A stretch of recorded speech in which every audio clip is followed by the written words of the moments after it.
This fight was announced on Facebook by Deaton III on February 17th, a week and a couple of days' notice. He's going to be taking on Joe Solecki out of Gym O, replacing one of Matt's favorite fighters, Benoit Saint-Denis, the God of War. Matt, an interesting fight coming up this weekend at lightweight. Deaton III is a guy that a lot of fight fans on the U.S. regional scene probably already know. I mean, he's fought with the PFL. He's fought with a lot of different organizations, and his nickname could be a couple of different things. It could be Anishinaabe, which defines the indigenous populations that are native to the Great Lakes region. So very interesting from Deaton III. We once flew over the Great Lakes with one of your friends, and he thought it was the ocean. Yeah, he actually did. It was the ocean. That really did happen. I know. I just That's not a joke. But I flew over them last week. But for Deaton III, it could also be CD3. Like RG3. I like CD3, actually. My Cleveland Browns best quarterback that we've had lately. But Matt, when I do look at this matchup and I do look at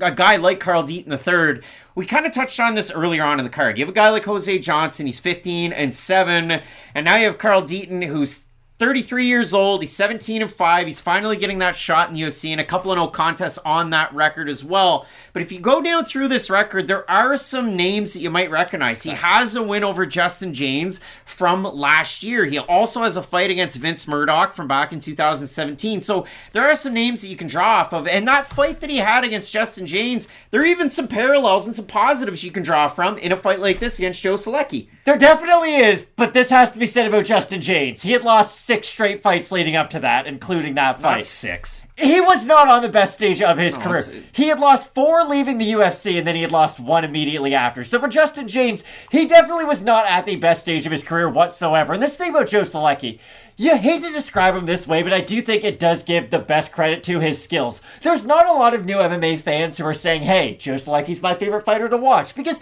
he doesn't have one of those killer be killed kind of styles. He's not going to stand... John Salter probably says that. Yeah, John Salter sits back with a nice glass of scotch and he goes, I respect what Joe Solecki has to do in that cage. Too. But the thing about Solecki is, he's very much position over submission. He is like a lead blanket when he's able to get on top of guys. The Jim Miller fight's a very good example of that. People know how good of a grappler Jim Miller is, how squirrely he can be on the bottom. But Joe Solecki got on top of him and just acted like quicksand, basically. Like, anytime Miller tried to move at all, it was good wrist control, stay on top of him. And that's the thing about Solecki. It is a little stale to watch. I'm not going to lie to you guys and say this is going to be the best fight on the card by any means, but it is brutally effective. That's the thing about Solecki. He's not at, and I'm going to bring this fighter up a couple times throughout this card, because Tatiana Suarez, when it's going right, it is a beautiful thing to watch. She is getting on top of you, ground and pounding you into the ground, opening you up for submissions. Solecki's going to look for some of those submissions, and he will go past your full guard into half guard, but the thing is, if he finds a dominant position that you can't just fight out of, and normally that is the top half guard, because here's the thing, in full mount, you can get bucked out of it. It's a little bit more of a chaotic position. If Joe Solecki gets that top or half guard on you,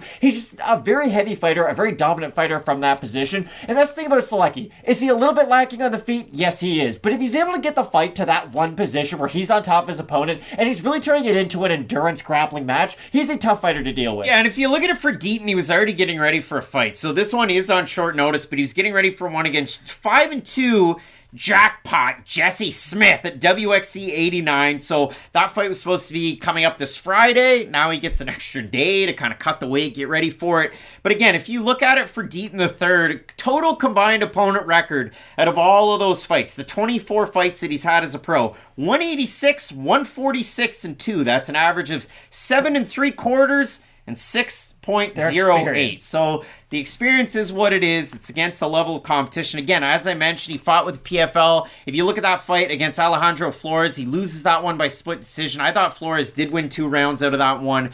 He picks up the win over Justin James in a fight that was fun, I guess. Like, out of it, James is going for some of those takedowns. Deaton's able to get out of some really bad positions. In the end of it, great takedown defense and scrambles out of Deaton throughout the fight. He's able to really do a decent job with his striking. And for Deaton, what I do like out of him, like, he will kind of... He's got an odd style, almost like a Nate Diaz in a way, where he's really heavy on his lead foot. And he puts a lot of weight on the ball, like the front of his toes, and then he goes out there and strikes. Now, you can get countered because he doesn't check leg kicks himself in any of his fights, and he does get countered because he leaves his chin out there when he throws a lot of these shots. The other trouble is, when you're trying to cut the cage and your opponent circles away, you put all that weight on your foot and you start to land. They're able to just get out of the way, land hooks the counter. So I've seen that out of some of Deaton's fights, but he is training at a Syndicate MMA, so I think that's really going to help him out in a matchup like this, especially getting ready for a guy like Solecki, because if you think about it, there's somebody on this card in a similar, if not the same weight class in Jordan Leavitt that you could train with to get ready for a guy like Solecki. But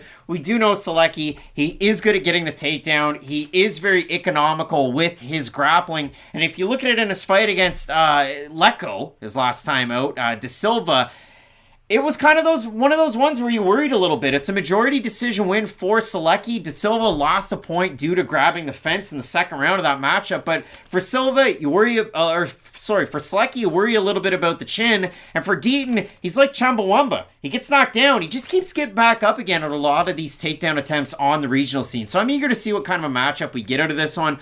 Obviously, it's on short notice. Solecki has that UFC experience and experience against good fighters as well. He's respected by the odds makers. He's about, a 5-1, 6-1 favorite in the matchup. We'll have a look at the Tapology votes, Matt. Surprised us there to you.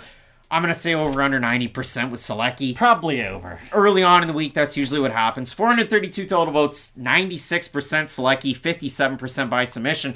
And I do think Solecki wins in a matchup like this, but I don't think Carl Deaton III is going to be one of those opponents that makes Joe Solecki look like a human highlight reel out there. He's squirmy. Does anybody make Joe Solecki look like a human highlight? Like, does Udonis Haslem have a highlight reel? I just get kicked out that time. I just mean, like, for Joe Solecki, I respect his skills, but he's not like John Morant dunking on people. He's more like Darren Collison in the mid-2010s. Just, a guy who knows what needs to get done. I have Solecki in this matchup. Again, I do like the fundamentals that he has, especially with his grappling. It's just, with Solecki, it's weird. The lightweight division, we talk about this a lot. It's a division where you need 5, 6, 7 wins to finally get a ranking or get a ranked opponent. For Solecki, he might even need like 8, 9, or 10 just because of his fighting style and how kind of unappealing is a bit of a stretch, but you get the idea. So for Solecki, I would just like to see a new growth out of his game because I do think that'll be important for him to continue to develop. Big time matchup coming up this weekend. Both of us going with the wet blanket grappling of Joe Solecki to get the win back to Gym O, where he earned his Brazilian Jiu-Jitsu black belt, or he's at least honed it, and some big time matchups on this card. We already touched on it. I mean, Victor Martinez is taking on, Jordan Leavitt. That's an interesting fight. The main event, Krylov taking on Spann. You're not going to want to miss it. Keep it locked in with Fight Night Picks, we always say. Let's get into it.